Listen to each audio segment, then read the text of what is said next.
मैं हूं अंकित अवस्थी। दुनिया में जहां एक और अमेरिका किसी देश के राष्ट्रपति को उठा ले जाता है, दुनिया के दूसरे देशों को धमकी देता है, दुनिया के देशों को बताता है कि भारत अच्छा देश है लेकिन तेल खरीदेगा तो टैरिफ पा जाएगा, और एक हम हैं जो अपने पड़ोसियों से, जिनके पास में खाने को नहीं है दाने, फिर भी मम्मी जा रही हैं भुनाने, उन देशों के साथ बात करने में हमें पता नहीं क्यों आ रही है जोर। हमें समझ ही नहीं आ रहा है कि भारत अपने दो पड़ोसी मुल्कों को समेट ही नहीं पा रहा है। वो एक तरफ से उठा उठा करके उन लोगों को ले जा रहा है, और यहां दूसरी तरफ हमारे पड़ोस के देश बांग्लादेश में पाकिस्तान की वजह से सारा की सारा रायता डुला पड़ा है। और बांग्लादेश में एक व्यक्ति की मौत होती है जिस पर भारत के ऊपर ब्लेम आता है, भारत के खिलाफ नफरत के बयान दिए जाते हैं, भारत सरकार मौन धारण करके बैठ जाती है। पता नहीं भारत की विदेश नीति किस दबाव में चल रही है, पता नहीं कौन सी ऐसी बात है जिसके चलते हम जवाब नहीं दे पा रहे हैं। तो ये हर व्यक्ति का सवाल दिमाग में तैरने लगा है। हाल ही में बांग्लादेश की औकात इतनी बढ़ गई भाई कि वो बीसीसीआई और बीसीसीआई के बहाने पूरे भारत को फिर से समेट दिया। बांग्लादेश ने हाल ही में मना कर दिया है कि वो टी20 खेलने भारत नहीं आएगा, टी20 वर्ल्ड कप में भारत नहीं आएगा। आप कहेंगे अरे सर हमारा बीसीसीआई तो दुनिया का सबसे बड़ा क्रिकेट बोर्ड है। मैं आपको जानकारी में पहले डिस्क्लेमर दे देता हूं, बीसीसीआई भारत नहीं है। बीसीसीआई भारत सरकार को रिप्रेजेंट नहीं करता है, बीसीसीआई स्टेट नहीं है, बीसीसीआई आप और हम नहीं है, वो एक प्राइवेट संस्था है। और वो प्राइवेट संस्था सरकार के किसी भी नियम के द्वारा गवर्न नहीं होती है। वो तमिलनाडु के अंदर कोई रजिस्ट्रेशन एक्ट है, उसके थ्रू चली हुई आ रही है। बीसीसीआई पूरी तरह से निजी तरीके से चलती है, कहती है कि मैं जब सरकार से कोई अनुदान ही नहीं लेती तो फिर अनुदान नहीं लेती तो फिर मैं सरकारी नियम क्यों मानूं। ये बीसीसीआई वो संस्था है जो नाम तो भले ही भारत का यूज करती हो लेकिन भारत सरकार के अधीन नहीं आती है। हालांकि भारत सरकार एक एक्ट बना रही है, प्रस्तावित है, जो कि ओलंपिक को भविष्य में क्रिकेट में, ओलंपिक में चूंकि क्रिकेट शामिल होना है, इस चलते उस नियम के तहत बीसीसीआई को भी लाने का प्रस्ताव है। लेकिन फिलहाल बीसीसीआई भारत के नाम का तो पूरा लाभ लेता है, भारत की जनता के लिए बढ़िया मैच खिलवाकर पैसे कमाता है, प्राइवेट कंपनी के तरीके से इतना लाभ कमाता है कि वो भारत सरकार के दायरे से ही बाहर चला जाता है। और तो और भारत के खिलाफ जिस किसी देश को प्रदर्शन करना हो, वो बीसीसीआई हमारी बेइज्जती वहां से करा लाता है। पहले पाकिस्तान की इतनी हिम्मत हुई कि वो खुलेआम मना कर दिया कि साहब हम तो आपको आईसीसी ट्रॉफी नहीं देंगे। आईसीसी ट्रॉफी जीता हुआ भारत आज आईसीसी ट्रॉफी के बिना बैठा है।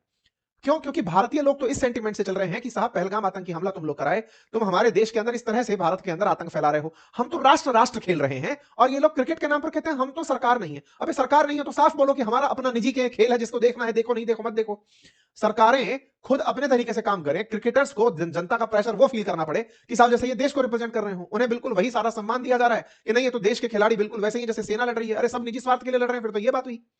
आज के सेशन में आप लोगों को एक जानकारी देने जा रहा हूं, और जानकारी यह है कि बीसीसीआई के द्वारा एक फैसले के, बीसीसीआई ने एक ऐसा फैसला किया जिसके चलते बांग्लादेश क्रिकेट बोर्ड कहता है कि हम गुलाम नहीं है, हम नहीं आ रहे भारत खेलने। और भारत के अंदर होने वाले अगले महीने वर्ल्ड कप से उसने इनकार कर दिया कि मैं भारत नहीं खेलूंगा, मुझे किसी न्यूट्रल प्लेस पर लेके जाओ। न्यूट्रल प्लेस की आदत किसने डाली? पाकिस्तान ने। पाकिस्तान जो न्यूट्रल प्लेस मांगा था, क्योंकि कभी भारत मना कर दिया था पाकिस्तान खेलने के लिए। हम बड़े अच्छे लगे यार, कितना अच्छे से भारत ने पाकिस्तान का बायकॉट किया। अरे जब कर ही दिया था तो पाकिस्तान के साथ फिर खेलने का गए? कहीं नहीं खेलते का इतना ही था। ये क्या बात हुई? खेलेंगे तो सही लेकिन हाथ नहीं मिलाएंगे, खेलेंगे तो सही लेकिन उसके हाथ से ट्रॉफी नहीं लेंगे। खेलना तो नियमों की पालना करने जैसा है यार। अखंड बेइज्जती कराए फिर रहे हो यार देश की। ये तो वाकई में सीधा संवाद है, ओपन लेटर टू बीसीसीआई। और समस्त भारतीय ये दिमाग से पहले धारण कर लें कि बीसीसीआई भारत नहीं है साहब। बीसीसीआई के अंदर बैठे हुए जो सेक्रेटरी हैं जय शाह, वो अमित शाह जी के सुपुत्र हैं। इस वजह से आप में से बहुत सारे लोग उन्हें भारत सरकार का हिस्सा मान लेते हैं, वो निजी कैपेसिटी में काम कर रहे हैं। जय शाह आईसीसी के एक चेयरमैन बने हुए हैं, सेक्रेटरी बीसीसीआई हैं, एशिया क्रिकेट काउंसिल के, एसीसी के वो प्रेसिडेंट हैं। पद सारे भारी हैं, लेकिन एक बार भी जब भारत का स्टैंड लेने की बात आती है तब वो निजी संस्था की तरह बीसीसीआई बात करती है भाई। और उसके चलते सारा ह्यूमिलिएशन सारे देश की जनता को भुगतना पड़ता है। आपको वाकया बताता हूं, आईसीसी चैंपियंस ट्रॉफी की कहानी आपको याद होगी। India not to play in Pakistan, BCCI ने यह कह दिया था। हमें लगा कि देखिए बीसीसीआई कितना बात अच्छी कर रही है, पाकिस्तान में खेलने से इनकार कर दे रही है। लेकिन बाद में क्या होता है? दुबई जाके खेलाते हैं ये लोग, जाके कहते हैं कि नहीं देश बदल गया, पाकिस्तान से खेलने में बुराई थोड़ी है। पाकिस्तान चैंपियंस ट्रॉफी के लिए नहीं आएगा, पाकिस्तान मना कर दिया। पाकिस्तान ने बायकॉट कर दिया कि तुम्हारे यहाँ एशिया कप होगा तो हम नहीं आएंगे, हम क्रिकेट सारा खेल रहे हैं, हमारे खिलाड़ी बढ़िया टॉस खेल रहे हैं, टॉस खेल के हाथ नहीं मिला रहे, पाकिस्तान ने हाथ नहीं मिलाएंगे। हार ना मिलाने की कंट्रोवर्सी इतनी हाई होती है कि चैंपियंस ट्रॉफी जीतने के बाद भी हम पाकिस्तानियों से अपने हाथ में ट्रॉफी नहीं लेते हैं। पाकिस्तानी उसे उठा के अपने पास ले जाते हैं, बीसीसीआई कहते हैं हम क्या करें, हमारे हाथ में क्या? अरे चल क्या रहा है ये? पाकिस्तान कह देता है कि 2026 में होने वाले टी20 जो टी20 वर्ल्ड कप है हम भारत में नहीं खेलेंगे। बीसीसीआई तुम क्या करवा पाए?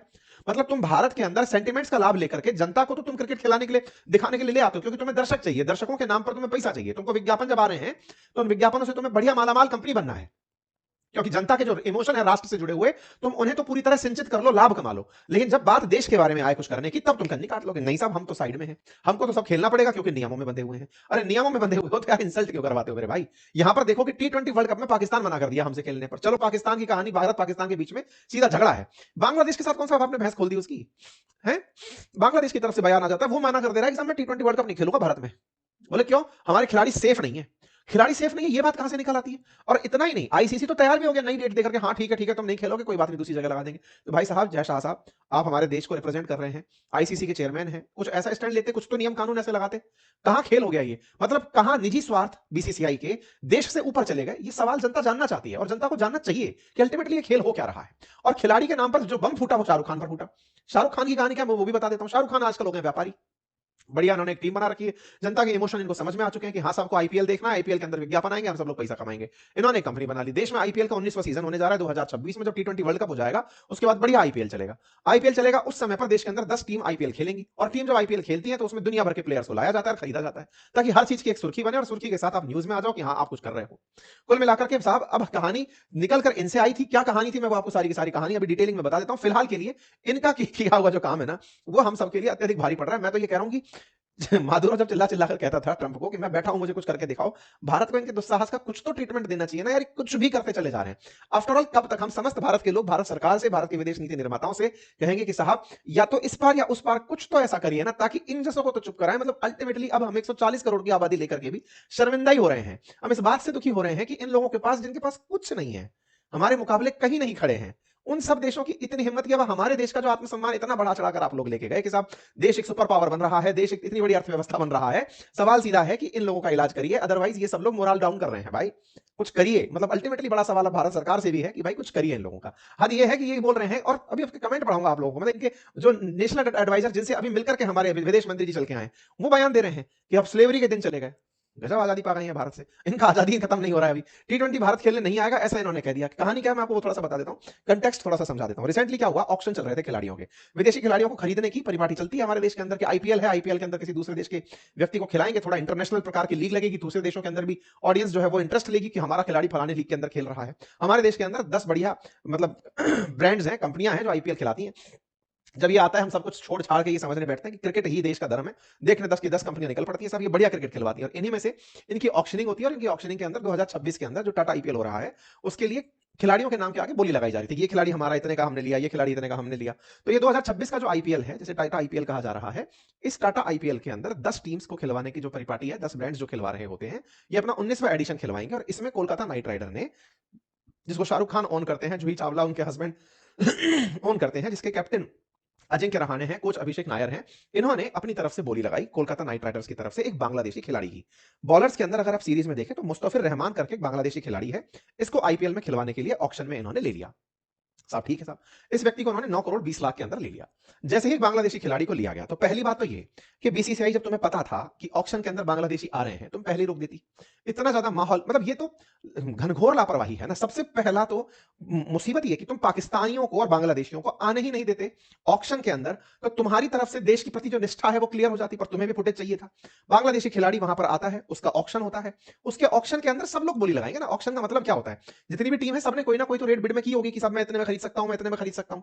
सबसे ज्यादा रेट किसने लगा दिया, कोलकाता नाइट राइडर्स ने लगा दिया। कोलकाता नाइट राइडर्स 9.25 करोड़ रुपए में इसको ले गए साहब। अब जैसे ही ये लेकर चले गए 9 करोड़ 20 लाख रुपए के अंदर, ये मुस्तफिर रहमान बाएं हाथ के तेज गेंदबाज हैं, और अपनी गेंदबाजी के लिए काफी प्रसिद्ध हैं, और ये ऑलरेडी कई विदेशी मतलब सीरीज में खेल चुके हैं। अब जब आईपीएल के अंदर इनको ले लिया जाता है, तो अचानक हमारे देश के अंदर याद आता है कि ओहो, बांग्लादेशियों को कैसे इंट्रोड्यूस कर दिया गया। बांग्लादेश तो हिंदुओं के साथ बहुत गलत कर रहा है। बिल्कुल, ये तो सही है, हिंदुओं के साथ गलत कर रहा है, तो हमारे देश के धर्माचार्य बाहर निकल आए, उन्होंने कहा कि बांग्लादेश में हिंदुओं के साथ गलत हो रहा है, भारत ऑलरेडी इसके खिलाफ कोई आवाज नहीं उठा रहा है, हम एक खिलाड़ी को और ले लेते हैं, ये तो बहुत गलत है। तो ऐसे में हमारे देश के अंदर एक आउटरीच पैदा होता है इस बात का कि नहीं साहब, ये सब गलत कर रहा है, और करने वाले शाहरुख खान है, और शाहरुख खान तो भारत के पक्ष में शायद ही कुछ करेंगे, ये तो हमेशा बांग्लादेश और पाकिस्तान के पक्ष में ही करेंगे, उनके ही लोगों को लेंगे। तमाम प्रकार की बातें शाहरुख खान के खिलाफ होना शुरू हो जाती है, पूरा मोमेंटम तैयार हो जाता है, बढ़िया तरीके से ट्रोलिंग शुरू होती है, और इतनी ट्रोलिंग हद पर होती है कि फाइनली बीसीसीआई की तरफ से सेक्रेटरी बाहर आते हैं, हमारे देश के कई धर्माचार्य बाहर निकल आते हैं, धर्मगुरु बाहर आकर के कहते हैं, देवकीनंदन ठाकुर, जगत गुरु रामभद्राचार्य, की ये नहीं होना चाहिए, देश के अंदर ये सब ठीक नहीं है। राजनेता बाहर निकल आते हैं, राजनेता कहते हैं कि शाहरुख खान तो ऐसा कर ही सकते हैं। तमाम प्रकार की चीजें इसके अंदर एंगल एंट्री कर जाता है, हिंदुओं के साथ हो रहे अत्याचार का बांग्लादेश में एंट्री होती है। यहां पर बातों की कि साहब बांग्लादेश में जो हो रहा है वो तो गलत है ही है, शाहरुख खान इस तरह की हरकत कर दे रहे हैं, वो तो देश विरोधी की तरह से हरकत कर दे रहे हैं। ये तमाम प्रकार की चीजें सोशल मीडिया पर तैरना शुरू हो जाती है। कोई बात नहीं साहब, भाजपा के नेता हैं एक संगीत सम वो कहते हैं कि पाकिस्तान का समर्थन करते थे, कभी अब बांग्लादेश का समर्थन कर रहे हैं। ये सब आउटरीच यहां पर पैदा हो जाता है साहब। अल्टीमेटली हमारे देश के अंदर मांग उठती है कि भारत से शाहरुख खान को माफी मांगनी चाहिए साहब। इस बीच में कांग्रेस के नेता शशि थरूर भी उतर आते हैं और वो अपनी तरफ से एक बात बोलकर जाते हैं जो शायद इन सारी बातों के बीच में एक समाधान के तरीके से प्रेजेंट करते हैं वो, और वो कहते हैं कि भाई देखो, कुछ चीजें ऐसी हैं जिनको आपको इंसुलेट रखना पड़ेगा और चीजों से मतलब भाई देश के बीच के संबंध है उनसे क्रिकेट को आइसोलेट रखिए, मतलब उसको बचाकर रखिए कि उसके ऊपर आपको अलग से रखना है, इंसुलेट करके रखिए कि उस पर आंच ना आए, इस तरह से उसको साइड में रखिए। ये अपना पक्ष रख जाते हैं। कुल मिला के सभी पक्षों के बीच में शाहरुख खान टारगेट पर आने लगते हैं। किसी को ये याद नहीं आता कि ये सब किया धरा बीसीसीआई का है, उसने परमिशन दी थी तभी जाकर के वहां आई थी। शाहरुख खान के साथ साथ और भी सारे लोग थे जिन्होंने वहां पर बोली लगाई थी, लेकिन नाम चूंकि सबसे ज्यादा बोली शाहरुख खान ने लगाई इसलिए उनका आ गया, उठा दिया गया शाहरुख खान को। इस बीच में बीसीसीआई के सेक्रेटरी बाहर निकलते हैं और बीसीसीआई के सेक्रेटरी बाहर आके कहते हैं कि कुछ ऐसे रिसेंट डेवलपमेंट्स हमको देखने को मिले हैं, इस वजह से हमने जो फ्रेंचाइजी ऑनर केकेआर के हैं, कोलकाता नाइट राइडर्स के हैं, उनसे कहा है कि आप इस खिलाड़ी को ना लें, बांग्लादेशी खिलाड़ी को ना लें, और हम आपके लिए दोबारा से बिडिंग प्रोसेस ओपन कर देंगे, आप किसी और खिलाड़ी को ले लीजिएगा। मतलब बीसीसीआई की तरफ से फाइनली इतना कुछ जब देश में रायता फैल गया, तब एक खिलाड़ी को देश से बाहर करने का कह दिया गया, टीम से बाहर करने का कह दिया गया। भाई मतलब इनको जाने दो, हम आपके लिए फिर से इस प्रोसेस को ओपन कर देंगे। सब वाह वाह बीसीसीआई हो गया कि बीसीसीआई ने तो कमाल ही कर दिया। शाहरुख खान के केस पे मतलब उन्होंने बांग्लादेशी खिलाड़ी को ही लौटा दिया और इस तरह से उन्होंने हरकत कर दी। सभी को लगा कि ये तो विजेता मूव है। ये विजेता मूव नहीं था। क्यों नहीं था? इसके पीछे भी मैंने आपको पहले भी कई बार बताया है। बीसीसीआई पहले भी ऐसे ही पाकिस्तान के केस में एक समझदारी करने का प्रयास की थी कि भारत की टीम पाकिस्तान नहीं जाएगी, हमें लगा बहुत बड़ा काम कर दिया, लेकिन हाँ दुबई खेलने चले जाएंगे क्योंकि पाकिस्तानियों ने हमें मना कर दिया। भारत पाकिस्तान के साथ आईसीसी चैंपियंस ट्रॉफी खेलेगा क्योंकि मजबूरी है, हम नहीं खेलेंगे तो पैसा कैसे कमाएंगे। हम खूब चिल्लाते रहे, देश के अंदर खूब विरोध होते रहे, हमने भी कई वीडियोस बनाए, सब तरह सोशल मीडिया पे सब ट्रोलिंग होती रही। आईसीसी क्रिकेट मैच बढ़िया से कराया जाता है, हमारे रिएक्शंस का बीसीसीआई पर कोई फर्क नहीं पड़ता। क्यों? प्राइवेट कंपनी की तरह काम करती है। समझ ही नहीं आ रहा है, जनता कंफ्यूज हो रखी है, लगता है सरकार कर रही है ये काम, वो अपनी तरफ से खेल के निकल जा रहे हैं। इस बार भी ऐसा ही किया। बीसीसीआई ने शाहरुख खान को मना किया कि सुनिए आप ऐसे इस खिलाड़ी को मत लीजिए, छोड़ दीजिए, कोई बात नहीं, छोड़ दिया आपने। अच्छा, अब बांग्लादेश की बारी थी। कोलकाता नाइट राइडर्स ने तो अपनी तरफ से इनकार कर दिया, साहब हमने तो निकाल दिया खिलाड़ी, आपने कहा हम दूसरा खिलाड़ी ले लेंगे, कोई बात नहीं। अब बांग्लादेश से एक महानुभाव निकल के आते हैं, इनको पहचानिए कौन है ये वही है जिनसे मिलकर के हाल ही में हमारे साथ विदेश मंत्री मिलकर के आए थे।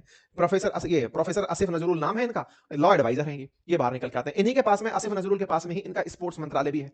ये बाहर निकल कर आते हैं आसिफ नजरुल, और आसिफ नजरुल अपनी तरफ से कहते हैं कि जो भारत ने बीसीसीआई के थ्रू हमारे साथ किया, इंडियन क्रिकेट बोर्ड के द्वारा जो हमारे साथ हरकत की गई, वो पूरी तरह अनएक्सेप्टेबल है। इसके चलते हमारे खिलाड़ियों की सुरक्षा को लेकर प्रश्न खड़ा होता है और ऐसे में टी20 वर्ल्ड कप खेलने के लिए हमारी टीम भारत नहीं जाएगी। बकायदा टी20 वर्ल्ड कप खेलने भारत बांग्लादेश की टीम आ रही थी। बवाल तो इस बात पर होना चाहिए था कि भारत बांग्लादेश के साथ मैच खेल ही क्यों रहा है, उस पर कोई बयानबाजी नहीं हुई। इतने दिन से ये सारा की सारा टाइम टेबल जारी हो रखा है भारत के अंदर, बीसीसीआई के साथ, बीसीसीआई और बांग्लादेश के बीच में जो खेल हो रहा है, या फिर भारत की क्रिकेट और बांग्लादेश के क्रिकेटर्स के बीच में वर्ल्ड कप जो हो रहा है, उस पर कोई प्रतिक्रिया नहीं थी। और तो और इंटरेस्टिंगली आप चीजें जानेंगे तो हैरान हो जाएंगे कि जो खेलने का जो मैदान तक रखा गया था बांग्लादेश के साथ, 4 मैच में से 3 मैच कोलकाता के ईडन गार्डन में रखे गए थे। मतलब एक उस जगह पर मैच को रखा गया था। कोलकाता नाइट राइडर्स तो आईपीएल की टीम है, मैं तो आपसे बात कर रहा हूं टी20 वर्ल्ड कप ऑफिशियल बीसीसीआई की टीम की। वो टी20 वर्ल्ड कप फरवरी में खेलने जा रही थी बांग्लादेश से, जिसका कोई विरोध नहीं हो रहा था। वो उसका कोई विरोध नहीं हो रहा था, और उसके मैचेस भी बांग्लादेश के साथ कोलकाता में रखे जा रहे थे। और कोलकाता में क्यों रखे जा रहे थे, बस इसको समझिएगा इलेक्शन से जोड़ करके, कि कोलकाता के अंदर इस तरह से अगर मैच हुए, भारत बांग्लादेश के खिलाफ की बात चली वहां पर, तो उसका इंपैक्ट पश्चिम बंगाल के इलेक्शन पर आएगा, जनता मोबिलाइज होगी। बड़ा ही प्लानिंग के साथ खेल चल रहा था। ये तो सीधा सीधा ऐसा प्रतीत होता है कोई विरोध ही नहीं था उसका। इस बात पर भाई साहब इनकी हिम्मत देखते हैं, ये क्या कहते हैं आसिफ नजरुल निकल करके, the days of slavery are over, गुलामी के दिन खत्म हो गए हैं। मतलब हद यह है कि बांग्लादेश अपनी तरफ से भारत के साथ भारत में खेलने से इनकार करता है। इस बात पर हम बीसीसीआई के चलते भारत के लोग शर्मिंदा फील करते हैं, यार इसकी इतनी हिम्मत कैसे हो गई कि यार हमसे मना कर दिया। इतना तो अपन के अंदर भी है ना यार। अब वो इस तरफ से जो हरकत करवा रहा है वो बीसीसीआई है, क्योंकि उसने हमारे सेंटीमेंट्स की बगैर परवाह किए सारे के सारे खेल पहले ही बांग्लादेश के साथ प्लान किए हुए थे, और बांग्लादेश के साथ प्लान किए हुए थे। वो बढ़िया भाई साहब अपने सोशल मीडिया पर वायरल हो रखा है। वो कह रहा है कि Bangladesh cricket board has taken his decision, we welcome the decision taken by the context of violent communal policy of the cricket board of India. ये हमारे ऊपर कम्युनल पॉलिसी लगा दी है कि इनकी कम्युनल पॉलिसी है, इस कारण से हमारे खिलाड़ी को नहीं खेलने दे रहे, हम तो पूरी की पूरी टीम ही नहीं भेजेंगे। इनके साथ तारीफ होना शुरू हो जाती है।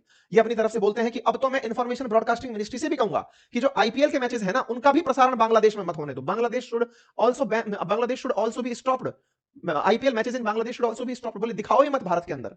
ये हमारे बांग्लादेश, यहां पे लिखा है we will under no circumstances except insult of Bangladesh, Bangladeshi cricket, Bangladeshi cricketers. The days of subservience are over. अब एक बात बताइए, ये व्यक्ति यूथ एंड स्पोर्ट्स एडवाइजर, वहां का मंत्री, बांग्लादेश की इज्जत से जोड़ दिया और इसमें उसने भारत खेलने से इनकार कर दिया। और हमारे यहां पे क्या हो रहा है? ना किसी मंत्री का कोई बयान है, ना हमारे यहां पर बीसीसीआई के अलावा कोई भी पार्टी बन रहा है। सारा की सारा मामला शाहरुख खान पर चला जा रहा है क्योंकि इजी टारगेट है, क्योंकि उसका कोई राजनीतिक लाभ नहीं है, वो कोई राजनीति करने की पार्टी नहीं बना रहा है। आसान टारगेट है, टारगेट करो, दुनिया का ध्यान उस तरफ आकर्षित रहेगा, पूरा की पूरा जो आउटरीच है वो उसके ऊपर खोल दो, बाकी हम तो सब साफ बन के निकल जाएंगे। अरे साहब, हमारी ऊपी जिम्मेदारी लें, हम भी जिम्मेदारी लें कि बीसीसीआई से सवाल करें कि तुम क्या कर रहे हो भाई ये है। तुमको दो चार खेल नहीं खेले, तुम प्राइवेट कंपनी हो ना, दो चार खेल नहीं खेले, आईपीएल खेल लो यार, आईपीएल खेल लो, हमारे देश के लोग तुमको देख देख के खूब पैसा वैसे ही दे देंगे। मरे जा रहे हो ना, हम लोग खुद ही दिखा देंगे तुम्हें खूब सारा मैच यार। पर नहीं साहब, इनको अपनी तरफ से चाहिए था, ये साफ मना कर दिया, बांग्लादेश की टीम टी20 खेलने के लिए भारत नहीं आएगी। आईसीसी को लेटर लिख दिया। अब आईसीसी में बैठे हैं जय शाह बन के चेयरमैन, आईसीसी के अंदर जब वो बैठे हुए हैं, आईसीसी उनकी बात भी सुन लेती है। आपको मैं बता दूं कि चार इस तरह से सीजन के अंदर चार ए बी सी डी करके इनकी चार टीम्स बनी है, चार ग्रुप्स बने हैं, और उस पहले ग्रुप के अंदर ये सारी सारी टीम इस तरह से group A B C D चार चार सी के अंदर बांग्लादेश को रखा गया। और भारत बांग्लादेश के जो मैच का शेड्यूल था, 7 फरवरी को कोलकाता में था, 9 फरवरी को कोलकाता में था, 14 फरवरी को कोलकाता में था, और 17 फरवरी के दिन मुंबई में था। तो शुरुआत के 3 मैच कोलकाता के अंदर बांग्लादेश के साथ रखवाना, यह भी अपने आप में किसी योजना का ही हिस्सा हो सकता था। तभी जाकर बीसीसीआई चुप बैठकर रखा हुआ था, ये सोचने का विषय है। और जब इस तरह से भारत के मैच 3 साथ एक साथ कोलकाता में हो रहे हैं, मतलब कोलकाता पश्चिम बंगाल है, पूर्वी बंगाल ही तो बांग्लादेश है, आप वहां पर इस मैच को क्या दिखाना चाहते हो कि हम भारतीय लोग अपने इमोशन लेकर के एंटी बांग्लादेश होकर के इस मैच को देखने पहुंचे, और हम ये भूल जाएं कि हमारा ये मैच हो ही क्यों रहा है, हमें खेलना ही क्यों है इन व्यक्तियों से। एक तरफ तो आप ये कह रहे हो कि ये वो लोग हैं जो कि एंटी हिंदू हैं, ये वो लोग हैं जो बांग्लादेशी होकर के भारत के खिलाफ बयानबाजी कर रहे हैं, भारत के खिलाफ नफरत फैला रहे हैं, भारत के खिलाफ एक्सट्रीम हेट रेट चल रहा है। आप इनके साथ मैच करवाते हैं उस जगह पर जहां बिल्कुल बॉर्डर एरिया है, कि आओ और अपना जो गुस्सा है ना, वो गुस्सा क्रिकेट में निकालो, ताकि व्यूअरशिप मजेदार होगी, तुम लोग खेल देखने आओगे, हमारा तो पैसा कमाएंगे, तुम लोग गुस्सा हो ना, यही तो हमारी कमाई है। तो आपस में लड़ोगे, इसी से तो दुनिया की इकोनॉमी चलेगी, आओ देखने आते हैं, आओ। पहले इसका मतलब, अब तो ये एक अलग तरह की चीज हो गई, कहीं इंटरनल सेटिंग तो नहीं रहती इन लोगों की आपस में कि सुनो एक दूसरे को बढ़िया गाली दो, थोड़ा सा लोग देखने आएंगे, फिर मैच में लोग ज्यादा आएंगे। अभी इतना प्यार मोहब्बत में कौन मैच देखता है? भारत नेपाल का मैच हो या भारत भूटान का मैच होगा, कौन देखेगा? थोड़ा बहुत राइवलरी होगी तो ग्राउंड पर उसकी फीलिंग ज्यादा होगी, और राइवलरी ऐसी कि आप अपनी इंसल्ट पे इंसल्ट करवाए जा रहे हैं। इसका तरीका कुछ और भी हो सकता है भाई, ये तरीका तो अनएक्सेप्टेबल है। पाकिस्तान भी भारत में नहीं खेल रहा है, बांग्लादेश भी भारत में नहीं खेल रहा है, दोनों के दोनों देश। और कहां कहां खेला जा रहा है? श्रीलंका में खेला जा रहा है। श्रीलंका जो कि पहले ही, मतलब एक तरह से समझिए कि इकोनॉमिक हालात जिसके एकदम खस्ता हाल है, अब ये बीसीसीआई वाले, आईसीसी वाले उसके अंदर जाकर के वहां के क्रिकेट को प्रमोट कर रहे हैं। उस देश की इकोनॉमी बढ़ने लगेगी, उस देश के अंदर खेलने के लिए लोग जाएंगे, खिलाड़ियों को साथ में देखने के लिए लोग जाएंगे। और हमारे यहां पर इस बात की खुशी है, बीसीसीआई ने बहुत बढ़िया कर दिया यार। क्या नैरेटिव चल रहा है? बीसीसीआई ने क्या बढ़िया कर दिया, ये इस बात पर खुशी हो रही है कि बांग्लादेशी खिलाड़ी नहीं आए। अच्छी बात है बांग्लादेशी खिलाड़ी नहीं आए, लेकिन बीसीसीआई को इस बात पर कौन रोकेगा टोकेगा? जब पाकिस्तान के साथ खेलने से आप रोक रहे थे, तो अब टोकिए ना उसको। हर बार ये ऐसी हरकत कर दे रहा है, एक छोटा सा देश हमको मना कर दे रहा है, इस पर कौन प्रतिक्रिया देगा? ये समझने की जरूरत है। हम भारतीय होकर के बांग्लादेश का ये जो बकवास है ये सब झेल रहे हैं एक प्राइवेट संस्था के कारण, ये सबसे बड़ा सवाल है, ये समझने की आवश्यकता है। आप लोग इस विषय पर क्या सोचते हैं जरूर बताइएगा, क्योंकि ये प्रश्न ऐसा है जिसमें ये क्लैरिटी होना कि कौन किसकी वजह से, किसके हित के चलते, किसके स्वार्थ के चलते किसको शर्मिंदा करवा रहा है, इस पर विचार कीजिएगा। और इनका तो साहब कुछ तो जल्दी करवाइए, भारत सरकार आपसे गुजारिश है, संभालिए इनको। इनके चलते जिस तरह से पाकिस्तान बांग्लादेश भारत की बगल में बैठ करके नासूर बनता जा रहा है, कम से कम सबक ले लीजिए, वेनेजुएला से ही सबक ले लीजिए, उठा लीजिए ना। आप शेख हसीना को इवैक्यूएट करवा सकते हैं तो इसको उठा लीजिए, फिर कह दीजिए खो गया। कुछ तो करिए। ऐसे नहीं चलेगा साहब, कुछ करिए। अदरवाइज ना आप मतलब समझिए कि आप जो सुपर पावर बनने का, गोल्डन चिड़िया वापस से बनने का जो ख्वाब देखते हैं, वो ऐसे पूरा नहीं होगा। शक्तिशाली हैं तो दिखाना जरूरी होगा, पावर है तो उसका उपयोग करना होगा। अब ये वो समय नहीं है कि नहीं पावर है तो पहुंच जाएगी अपने आप, शक्ति है तो उसका प्रदर्शन करिए सर, लोगों की डिमांड है ये। ठीक है, जय शाह जी दिखा दो फिर से खेला, कर दो कि भाई नहीं खेल रहे।